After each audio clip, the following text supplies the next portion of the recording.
Hello and welcome back to another episode of Don't Do These When Playing as a Killer. And for today's video, we're gonna talk about the nurse. This video is for those people who are new to the game and also for those people who are new to the killer side of the game and have decided to play as nurse. Also keep in mind that we won't be talking about the add-ons of this killer because the add-ons can have a major impact on the way you play as nurse. So we're just gonna talk about the standard playstyle of the nurse. Alright then, without wasting any more time, let's jump straight into the video. Number 1. Don't hold W on short loops. Many new nurse players make the common mistake of chasing survivors without using their blinks. Nurse has a movement speed of 3.85 meters per second, which is even lesser than the movement speed of survivors, that is 4.0 meters per second, making her the only killer in the game that is slower than survivors. So if you chase survivors without using your blinks, you won't be able to catch up to them. In some short loops, they can even come all the way around and get behind you and make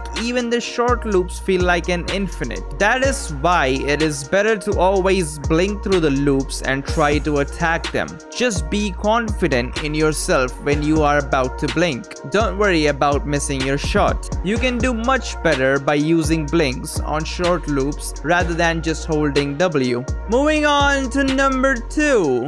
Don't travel onto blinks. Like I mentioned in the previous point that nurse has a very low movement speed, it is obvious that we move across the map using the blinks as they allow the nurse to travel around very quickly. But many new players use up both their blinks while traveling around, which isn't a good idea. Instead, just do it using only the first blink. The reason for this is fatigue. You see, blinking once will cause the nurse to go into fatigue for 2 seconds, while blinking twice causes fatigue for 2.5 seconds. In other words, an initial blink will cause fatigue for 2 seconds and any subsequent blinks will add 0.5 seconds to this duration. One more reason is the recharging time of the blink tokens. It takes 3 seconds for one blink token to recharge, which means a total of 6 seconds to charge 2 tokens. So if you combine these 2 reasons, and if you travel across the map while using both of your blinks, you will be in fatigue for a longer duration and also have to wait longer for both blink tokens to recharge. That is why it is best to only use the first blink when you're traveling across the map and trying to find the survivors.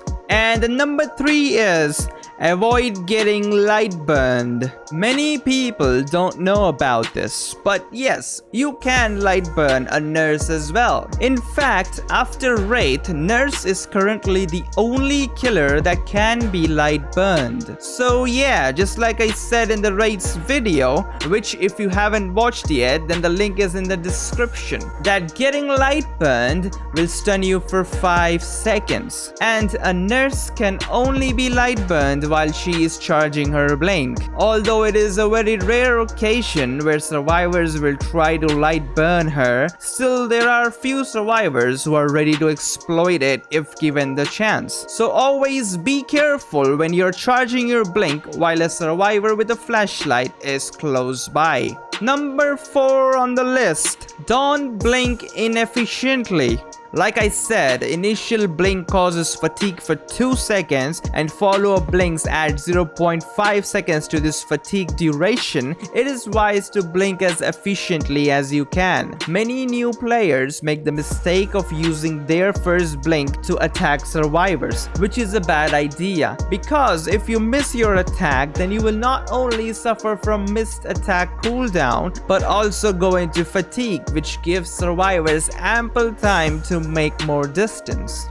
You see, on the first blink, nurse can travel up to a maximum of 20 meters, and on her second blink she can travel up to a maximum of 12 meters if you time it right. That means her first blink covers more distance than her second blink. So to use her blinks most efficiently, it is wise to use her first blink to get close to the survivor or to get them in your line of sight, and then use the second blink to land a hit. This way you have the highest chance of hitting a survivor, because at a close range, no matter what a survivor does, a short blink can be perfect for landing a hit. And the last but not the least, it sounds like a minor point, but it is actually the most important one in the long run. Avoid attacking blindly right after you blink. I already told you about the cooldowns from missed attacks, fatigue, and token regenerations. Let's say you make 2 blinks and miss your attack on your second blink. Now you suffer from a missed attack cooldown on top of fatigue and token regeneration. Many people are too quick on lunging as soon as they blink for the second time, which sometimes leads to missed attacks. Right after your second blink, you will have a small time window where you can adjust to the survivor's location and then initiate an attack. It's a very short window and requires a lot of practice to perfection. So I recommend you to spend more time and try to remain as calm as you can during your blinks, because panicking will definitely make you lunge and miss your attacks. So peace of mind and experience are 2 things you need to have when playing as a nurse.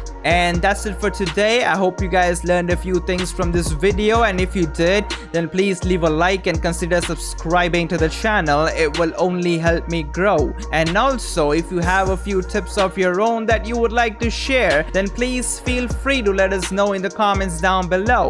Alright, then I'll see you in the next video. Till then, eat well, sleep well, stay safe, and oh wait, hold on, I almost forgot. We gotta take care of this annoying little friend of ours here.